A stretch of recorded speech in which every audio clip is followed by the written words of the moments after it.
You have already changed. The problem is you are still living like that. You are making decisions from the identity of who you were, not from the identity of who you have now become. Fear is identity based.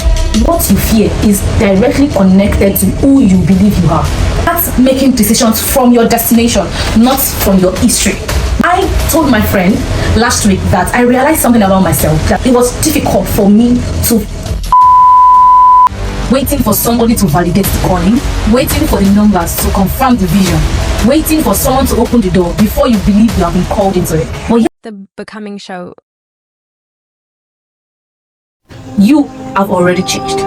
The problem is you are still living like. By the end of this video, I am going to show you how you have become and give you the one thing you need to start living like it.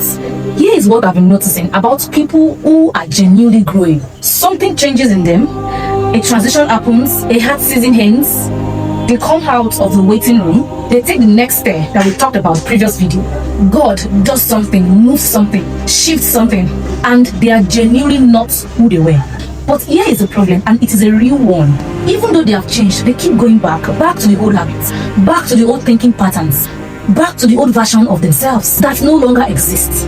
It's just like someone who has graduated from school, from the university, but still thinking like an undergraduate, still doing things like they are students. Therefore, today, I want to do something different.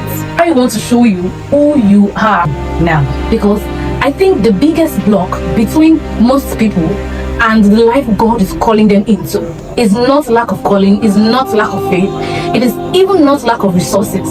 It is a failure to update their self-image to match who they have now become.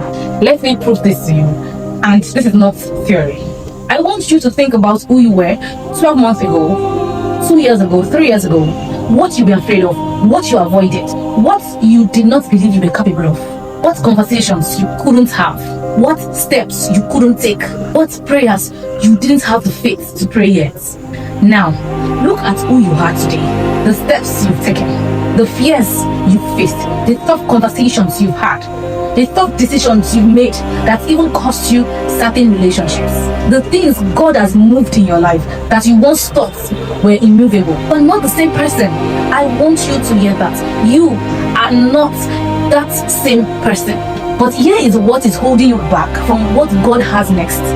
You are making decisions from the identity of who you were, not from the identity of who you have now become. And that gap between your actual identity and the identity that you are operating from is costing you everything. Here is what I want to give to you. 3 identity upgrade.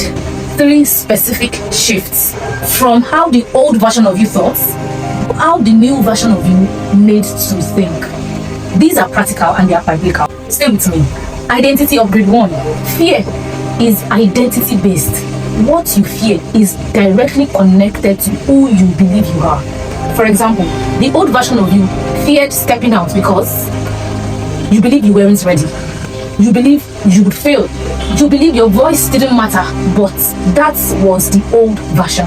And you are not them anymore. The new version of you has evidence. Evidence of answered prayers, evidence of step taking, evidence of tough decisions, evidence that God shows up. So when the old fear knocks, you don't answer it, because that fear belongs to someone who no longer lives here. The same Moses that ran away from Egypt as a result of fear was not the same Moses that went back to Egypt to confront Pharaoh. Something has shifted in him. He has been refined, he has been renewed. He is no longer that old version of him who was in Egypt, right? He is now transformed. You cannot expect Moses to still behave the way or think like who he used to be when he was in Egypt. This is a new version of him. And that is how we need to take our lives. We need to understand who we are now and don't answer any longer to the old fears, so you can come into what God has prepared for you in the now. Now, identity upgrade 2. Start making decisions from your destination, not from your history. Most people make decisions based on what has happened to them. Now, you can learn from it, but don't make decisions from it. A lot of people allow their history to write their future. They have failed before, so they don't try. They have been hurt before, so they don't open up again. They have been overlooked before, so they shrink. But God doesn't call you based on your history. He calls you based on who he already sees you becoming. Now, Gideon was hiding in one verse when God called him a mighty warrior. Not when he became one, because God called him by his destination, not by his current address. Did you get? God called him by what he has chosen him to be, not based on his situation or his current reality. And God is doing the same with you. He is already speaking to the version of you that your faith hasn't caught up yet. Therefore, start making decisions based on that version, not from the one that is afraid. If this is already shifting something in you, subscribe now. Now, new episode every Monday. So, let's finish this. One more grade. Don't forget to subscribe. Now, identity upgrade 3. Give yourself the permission to be who you already are. Yes, don't be surprised. I told my friend last week that I realized something about myself, that it was difficult for me to face my success. Did you hear? Okay, there are certain level of success that God has brought me into, but it is now difficult for me to bring myself into it, to identify with that success. So you have to give yourself permission to be who you already are. Embrace it, love it, acknowledge it. This one is the hardest for most people because most of us are waiting for external permission to step into who God has already made us. Waiting for somebody to validate the calling, waiting for the numbers to confirm the vision, waiting for someone to open the door before you believe you have been called into it. But here's the truth. God has already given you the permission. When he puts the calling in you, he has given you the permission. When he gave you the vision, that was his yes. When he brought you through everything that should have stopped you, that was him saying, you are cleared for this. You are allowed. You are ready. Not the old you, the new you, the one that is being quietly built through every season that you have survived.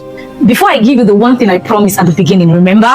I have to do something first, because last week I asked you to do a 30 days commitment, one decision for 30 days. And I know some of you have committed to protecting your mornings, to showing up consistently for your calling, to ensuring that the content you consume builds you instead of content that drains you.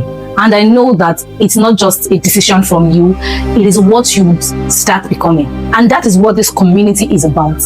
It's not just about people who are watching a YouTube channel, but people who are actually becoming. And I'm grateful to be on this journey with you. I promised you something in the beginning, right? The one thing you need to finally start living like who you have become. Here is it. Start speaking to yourself the way God speaks to you, not the way your fears speak to you, not the way your past speaks to you. Every one of this entity has a voice.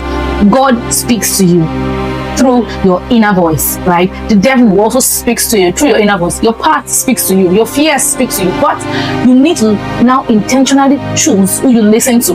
You need to start speaking to yourself the way God speaks to you, not the way comparison speaks to you. Because here is what I've learned. God will never speak to you based on who you were. He speaks to you based on who he has called you to be. He called Gideon a warrior before Gideon even won a single battle. He called Abraham a father of many nations before he had a single child. He called Peter a rock while Peter was still shaking, denying him. And he's calling you something right now. Something your past hasn't earned yet. Something your fears tells you you're not ready for. Something your current circumstances choose to contradict. He called you based on what he put inside of you before you were born. So let me close with this. The thing I want you to carry out from this video into your week, into your decisions, into the way you see yourself when nobody's watching. The trials you have been through, they changed you. The waiting seasons, they build you. The transitions, they refine you. Every single hard thing that you have been through have been forming a kind of person that your old self never could have been. And that person that all of that has formed is who you are now, not who you are trying to be. Who you are already. The old version of you is gone. Stop going back to them. One question before you go. Who is the old version of you that you need to stop visiting? Tell me in the comment section. You don't have to be specific if you're not comfortable, right? Just let me know. Let me know that you understand all of this. But drop something in the comment section, because naming what you are leaving behind is the first act of living like you have become. Of course, I am reading every single comment and I'm going to reply. If you are new here, welcome to the Becoming Show. You found this at the exact right time. Don't forget to subscribe. New episode every Monday.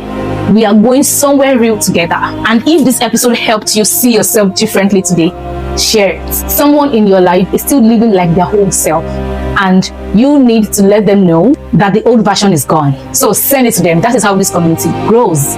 Next week Monday, we are going to somewhere I've never talked about in this channel. We will be talking about the conversations that you have been avoiding, so you don't want to miss it. Subscribe and see you next week Monday. Bye.